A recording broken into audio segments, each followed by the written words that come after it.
Watch out, bankers and the US government are planning a Bitcoin heist.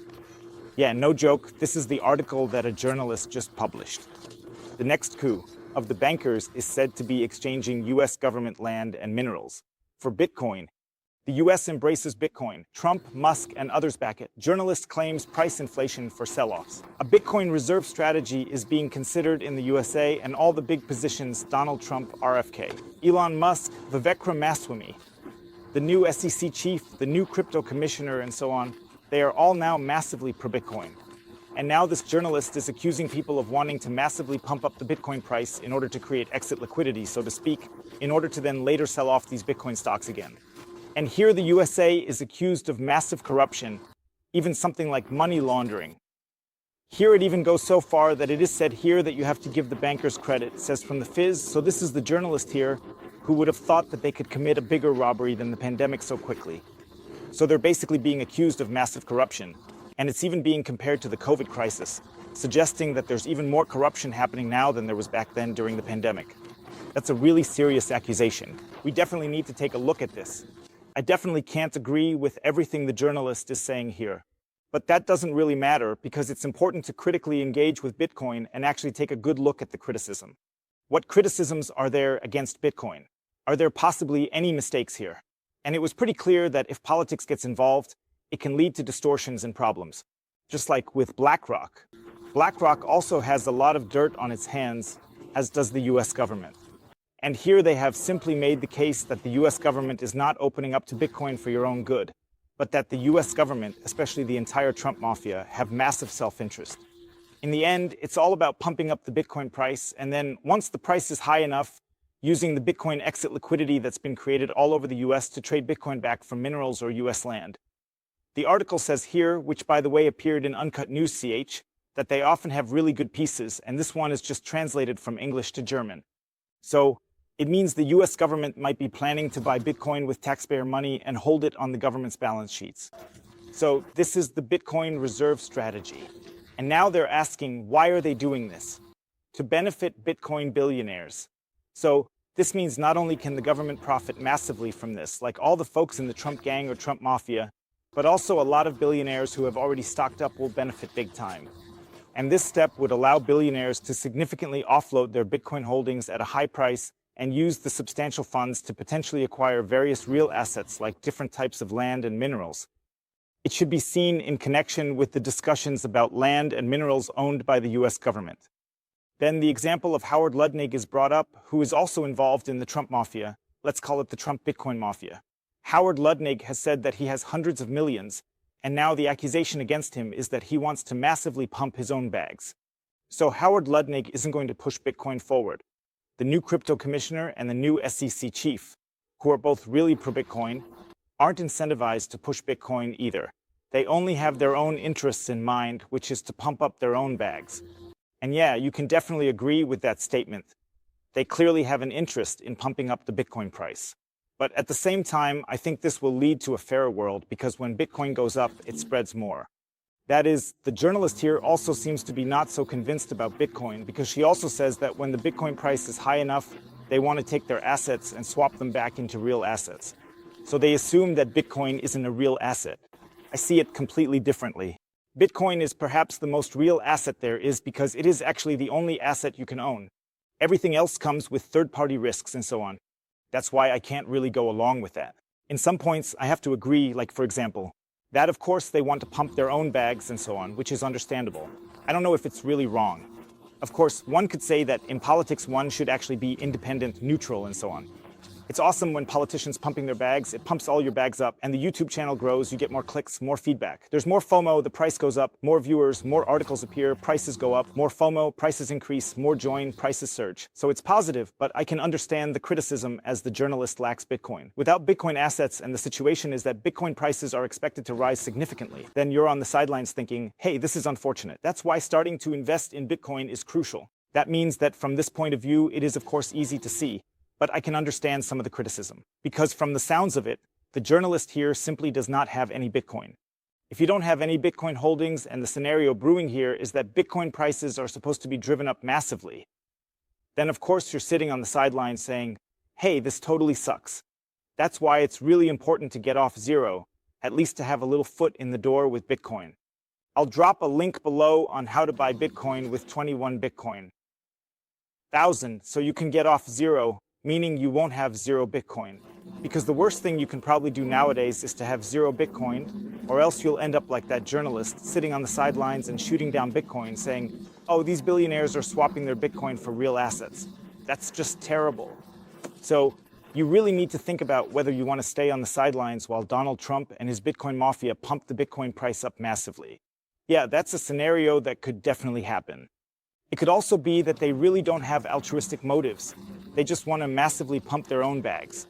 This means that the Bitcoin price could really take off if they actually follow through, because these are powerful people, Larry Fink, Donald Trump, the whole Trump gang, and so on. They really have influence like Elon Musk and others. Going further, if they all want to pump the Bitcoin price up and pull together, it could really shoot up massively, which is where I don't completely agree with this article. She's saying billionaires and the Trump gang want to prepare exit liquidity. When Bitcoin reaches a certain price, they'll sell their holdings and convert to real assets, observing Howard Lutnick, the new US crypto commissioner, and their statements. So basically, they would sell off their Bitcoin holdings and then transfer that into real assets. So when I look at someone like Howard Lutnick and what he says, or the new crypto commissioner in the US and the statements he's making, or even, for example, JFK, who says he has a large part of his liquid assets in Bitcoin. When I listen to what these people are saying, I don't think they're going to massively sell off their Bitcoin. JFK, who also says that he has a large part of his liquid assets in Bitcoin. When I listen to what these people are saying, I don't think they're going to massively sell off their Bitcoin. Maybe they'll take some partial profits, but I really think they've understood that Bitcoin is the superior asset here. I mean, otherwise, you wouldn't allocate most of your assets to Bitcoin like Howard Ludwig or RFK. When you listen to how they talk and so on, you really get the sense that they've totally grasped Bitcoin. They understand that Bitcoin is better than gold, better than stocks, better than bonds, and definitely better than just leaving your money sitting in a bank account. So, Bitcoin is better than all those other investment cases or savings vehicles. Bitcoin is the superior technology, and once you realize that, you wouldn't trade your Bitcoin for any fiat assets, stocks, or gold. I mean, everything would underperform compared to Bitcoin. People might engage in market manipulation. Large Bitcoin holders can manipulate prices.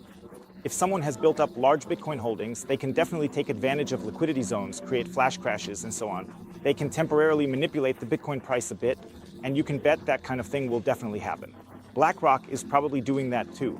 I can also imagine that maybe Howard Lutnick or one or two from the Trump gang might be involved in some shady stuff, but I just can't see them all massively dumping their Bitcoin holdings. I mean, I can't picture them suddenly selling off hundreds of millions in Bitcoin all at once and just flooding the market with it. I absolutely can't imagine that. The article then goes on to accuse, just imagine a society already battered by inflation in 2021, using its retirement savings and taxes to drive up the Bitcoin price, catapulting Bitcoin billionaires out of their Ponzi scheme to the top. So you can already see that a very negative framing is being set up here. The journalist isn't really convinced by Bitcoin, and you can clearly see that she doesn't understand it either. She's just saying that Bitcoin is a Ponzi scheme and that it's basically being used in the US for all these politicians to back Bitcoin, to enrich the bankers, the billionaires, and the politicians, and to basically let this Ponzi scheme shoot up. She clearly doesn't get that Bitcoin is a decentralized system. She simply says that Bitcoin is a pyramid scheme, and it basically serves the purpose of getting all the politicians here in the USA to bet on Bitcoin in order to enrich the bankers, enrich the billionaires, enrich the politicians, and basically catapult the pyramid scheme upwards. She clearly did not understand that Bitcoin is a decentralized system. There is no company or scammer behind the whole project, but it is a decentralized project, and what is decentralized can never be a pyramid scheme, because a pyramid scheme always has a central organization that then schemes off the profits. But since people have asked me to give my take on the article, I've done that now. Even though the journalist doesn't understand Bitcoin and there are a lot of weird and strange points in there, there's still one interesting point. The whole political level now has the incentive to pump Bitcoin up, which is obviously good for the Bitcoin community. But on the other hand, I get that it has a certain smell to it.